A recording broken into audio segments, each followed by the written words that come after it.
Hello friends, இன்னைக்கு பார்த்தீங்கன்னா நவராத்திரி டே 1. இன்னைக்கு நம்ம சைலபுத்திரியை வழிபாடு பண்ணணும். சைலபுத்திரி அப்படின்னா மலைகளின் புதல்வி அப்படின்னு அர்த்தம்.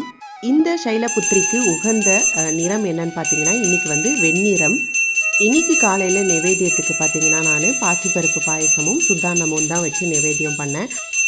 இன்றைக்கான ஈவினிங்க்கு பார்த்தீங்கன்னா பிரசாதத்துக்கு நான் கொண்டக்கடலை கருப்பு கொண்டக்கடலை வச்சு நைவேத்தியம் பண்ணேன். இன்றைக்கான கலர் பார்த்தீங்கன்னா ட்ரெஸ் கோடு ஒயிட்டு, அதனால் ஒயிட் கலரில் சாரீ கட்டியிருக்கேன். இந்த சைலபுத்திரியை நம்ம இன்றைக்கி வழிபாடு பண்ணுவதன் மூலமாக மன அமைதியும் பாதுகாப்பு உணர்வும் கிடைக்கதாக நம்பப்படுது.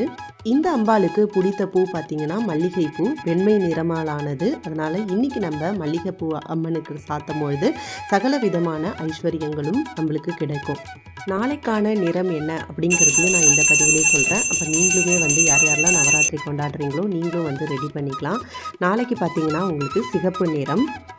மறுபடியும் நாளைக்கு ஒரு வேறு வீடியோவில் பார்ப்போம்.